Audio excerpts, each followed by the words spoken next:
Amin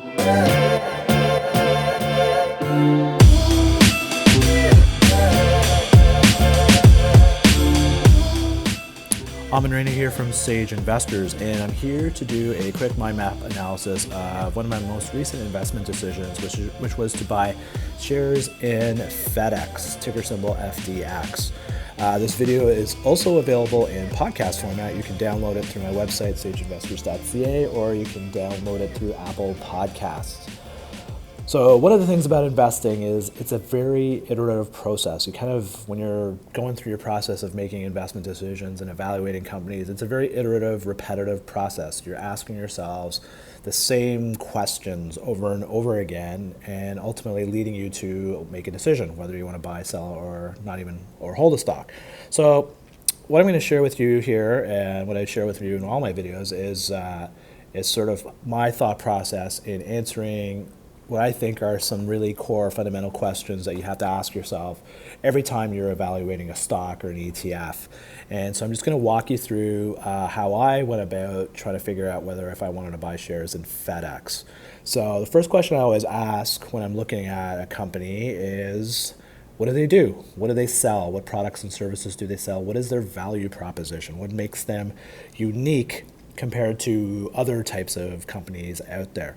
So when we look at FedEx, FedEx is essentially a shipping company. It's a logistics company that helps, essentially ship products from point A to point B.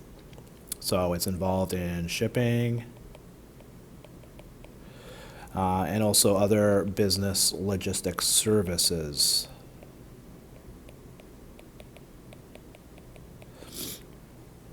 Is essentially the best. It is essentially, from my take on it, it is one of the most dominant, best of breed shipping companies, courier type companies out there. And it's just, you just look at the size of the scale of it. They have, if you just look at their infrastructure, they have almost 680 planes and almost 160,000 trucks. And just to give you some context on that, Amazon, which I'll talk a little bit about as we go along, they have 60 ships, 60 planes, and about 20,000 trucks. So they're pretty dominant, and they've developed a very strong infrastructure for shipping goods. And I guess when you're talking about value proposition, what makes them unique and what sort of made FedEx sort of a pioneer, I guess, in shipping was the whole value proposition of overnight, getting goods from point A to point B really fast. So that's in a nutshell what FedEx is. That's what they're all about. They're a logistics, shipping, logistics service company. Who are their competitors? Who are their main competitors? Well, there's other shipping companies out there. The most notable one would be UPS. Here in Canada, we have the Purolator. And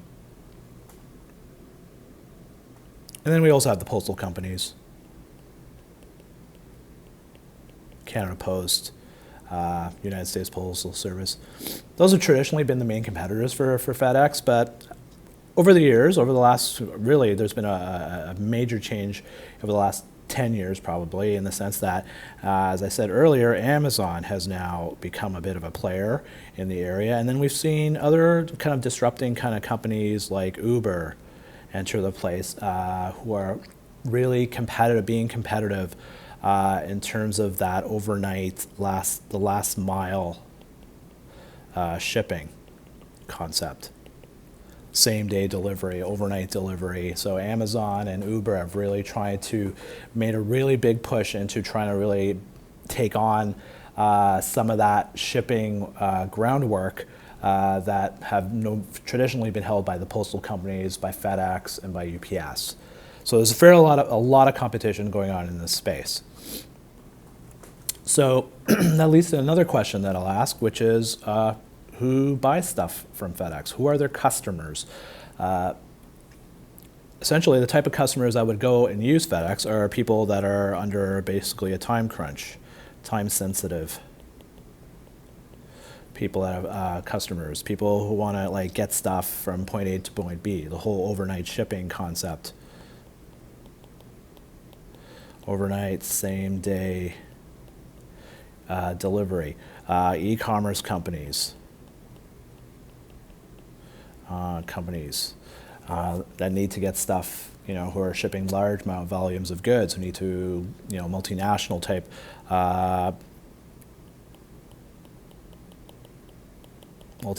type players, companies. So these are the type of people that would normally be associated, want to be using a company like FedEx, which then leads to the next question. Okay, it's great. They're using FedEx to ship stuff from point A to point B, but are they just doing it once in a while, or are they doing this over and over again? And the nature of shipping is that it is a very recurring transaction. And so from an investment point of view, that's kind of things we want to see, is we want to invest in companies where there's a demand for their products and services, a repeated demand for their products and services, because if there's a repeated demand, that means there's consistent cash flows, which ultimately is going to make the business more viable and increase the chances of it to being more profitable. And that essentially leads to the next question that I'll ask is, once I know a little bit about the company, what their competitive environment is, and who their customer base is, and I feel pretty good about it, then I'll want to know, okay, let's start looking at some numbers and saying, okay, is this a company that is actually creating tangible wealth? Is this company actually making money? So one of my go-to metrics when I'm trying to measure a company's financial performance is economic profit, which is looking at a company's return on invested capital versus their weighted average cost of capital. And companies that are creating tangible wealth will generate returns on invested capital that are greater than its cost of capital. And ultimately, stock prices will trade at a premium. Companies that can demonstrate that they're creating positive economic profit, high returns on invested capital, will be traded, will be priced at a premium. And that's ultimately what we want to buy. So we want to buy companies and stocks and businesses that are going to increase in value. So when I looked at FedEx, their returns on invested capital over the last couple of years have ranged between 7 to about 17%. And when you compare that to the company's cost of capital, that's about 9%. So when I look at it, to me, this is a company that's creating tangible economic profit, tangible wealth for its shareholders. The company's return on equity, which is another metric I like to tap into, is trading at about 16%. So this is a company that's creating double-digit returns on invested capital, double-digit returns on equity. Those are kind of good things we want to see as investors when we're evaluating the financial performance of a company. Next thing I want to look at is I want to look at the financial strength of the company. How is this company strong enough financially that it's going to stay in business for a long time? Ultimately, we want to buy companies that are going to be in business for a long time, or going to be around for long. We don't want to buy companies that are going to go out of business tomorrow. So when I look at a company's financial position, I'm going to go to the company's balance sheet. And when I'm looking at a company's balance sheet, there's basically three areas I'm really interested in. I want to look at, first of all, the liquidity, the ability of the company to generate cash flows that will cover their day-to-day operations. Currently, when I'm looking at their company's current assets and comparing it to the company's current liabilities, their current ratio comes out at 1.44, which means it has more than enough cash, current assets to cover their day-to-day current liabilities. So that's a good thing we want to see. Next thing I want to look at is your debt level. What's the ratio of debt to equity? And so when I looked at FedEx, it's pretty high.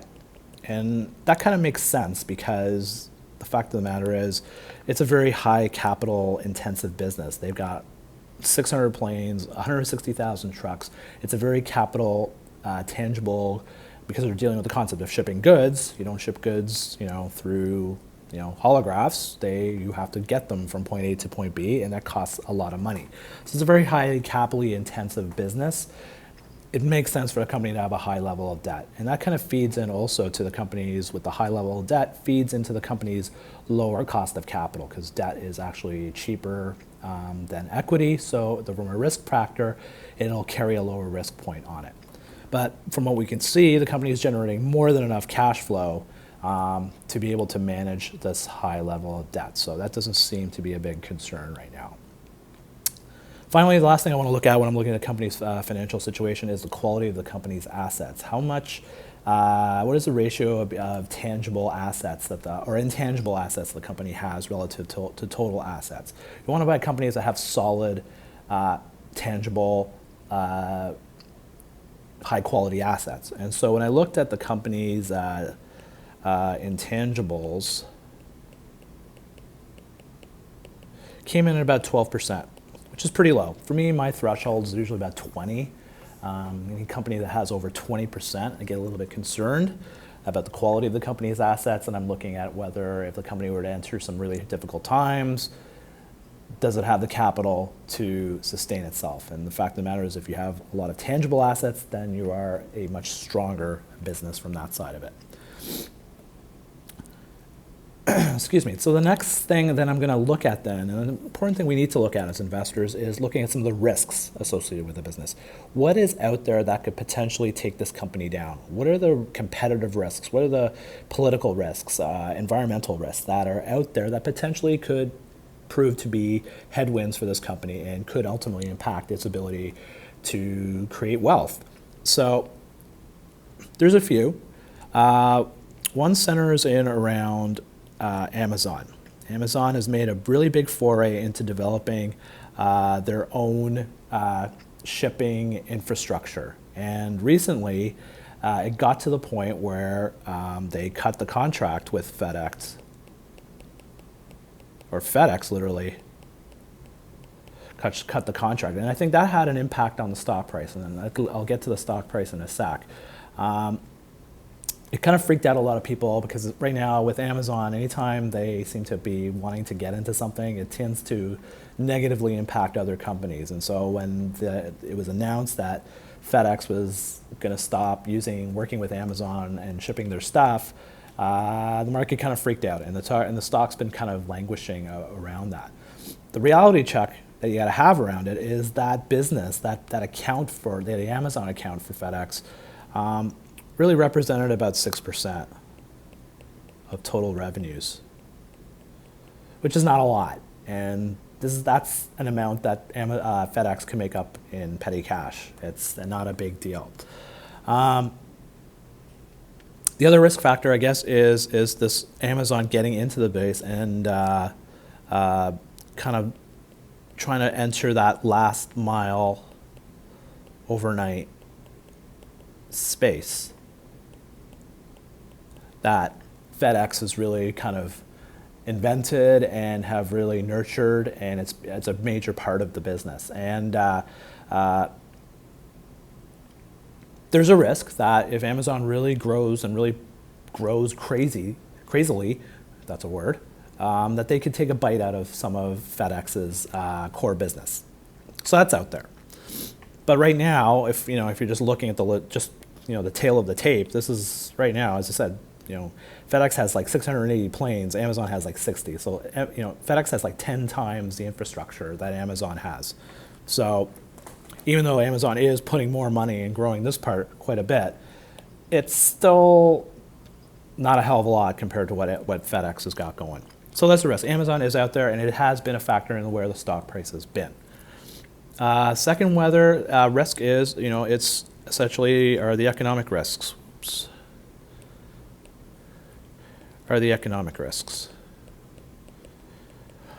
Shipping is really a bellwether, and a lot of people view FedEx to be a bellwether stock in the sense that if FedEx is going full speed, that means goods are being shipped, which means companies out there are doing business, which means the economy is growing and healthy. So, if the economy is not doing well, then chances are FedEx is not going to be doing well. So a lot of people look at FedEx as an indicator, of a forward-looking indicator, and not just FedEx, the other companies, UPS, also you throw that into the mix as bellwethers, as kind of a foreshadowing of what future economic growth is going to be. So right now, if you're looking at it, a lot of the data points out there are showing that right now we're in a down cycle, or going into a down cycle. So ultimately, that could have a negative impact on the company's stock price. And so potentially, we could be at a point right now, and this is essentially what got me into FedEx, is that if we are truly in a down cycle in the economy, then FedEx is probably going to be trading at a discount. And again, as one of the core tenets of investing is buying low and selling high, maybe this is a good time. I'm thinking maybe this is a good time to start building a position in FedEx. So far, we're looking at the nature of the business. It's the best of breed organization, really sticky customers. It's really got a solid value proposition. It's creating tangible wealth for its shareholders, solid financial position. It's been discounted because of a lot of potential competitive risks. So there's a lot of things here that are kind of have been weighing on FedEx, but the question ultimately becomes, as investors, if this truly is a best of breed company creating tangible wealth, is the stock cheap? Is this a good time to get into the stock? So when I started looking at FedEx, the only reason I got started into FedEx is at one point the stock was trading at about $235 a share, and then it's just proceeded over the last while to drop as low as $150 a share. And that's kind of where I started to pay attention on this and kind of wanted to dig a little deeper on it, because I was thinking, because maybe we're at a point, if the economy is really slowing down, that this is a stock that could actually be trading at a discount. It may be a great time to buy low. So I started looking at some of the valuation metrics on it. On a relative basis, if you were to compare on a multiple, forward PE,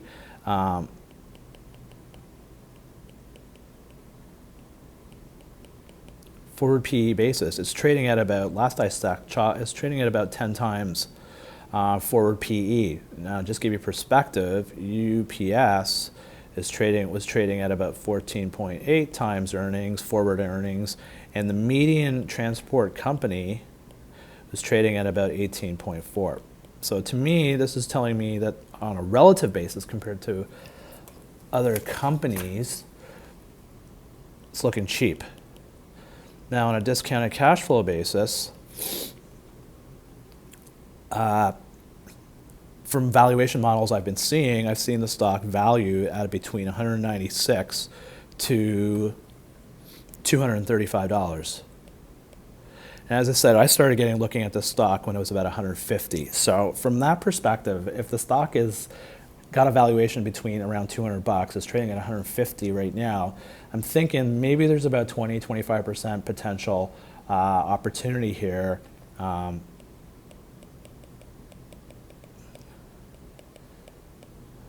in the stock. So I'm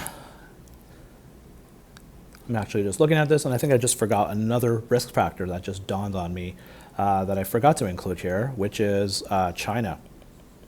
It kind of feeds into this. It seems to be FedEx is under a little bit of a target by China right now. They're kind of getting a little bit of a, getting bullied around a little bit by China. The country is accusing FedEx of kind of not doing some funny business with respect to shipping certain goods in China, and has taken a lot of bashing by China. And China is a big market for the company. So another risk factor is if the trade wars, the trade trash talking continues and gets heightened, will American companies like FedEx have a big target, big bullseye on their back and get kind of taken down by the Chinese government? So that is another risk factor on that sense. Sorry, forgot to include that in my write-up there. So going back to it, at the end of the day, to me, this is the best of breed shipping company, logistics company. Very sticky, loyal customers who will come back over and over again. Company generates strong economic profit, around 17% versus 9%. Return on equity around 16%. Solid financial position. There are risks. Amazon is out there, but the reality is Amazon was a really small potatoes and really not a big part of their revenue stream.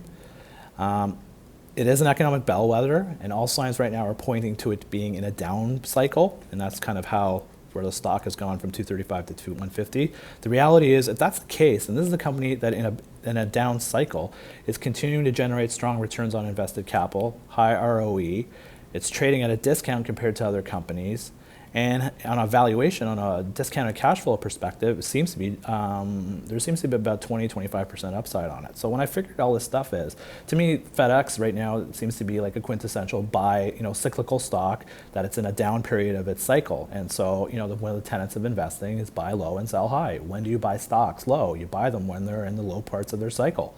So I love to look for companies that can create tangible wealth in a low part of their cycle. And so when I look at FedEx, it seems to be having all those ingredients as a classic buy low, sell high stock. And so when I factored all these elements together, I thought at the end of it, this might be a really good opportunity to start building a small position. So that ultimately, all these factors, after answering all these questions, I came to a comfort level saying, you know what, I think I'm going to buy into this stock. So I opened up a small position in FedEx at about 150, and then it went down to actually 138, and I bought some more to lower my cost base. So I'm buying low, and I'm buying low on the understanding. You know what? It might stay here at this level, and it actually might even go lower. And if that's the case, I'm happy to just nibble away and just keep buying a little bit, and build up a position in it.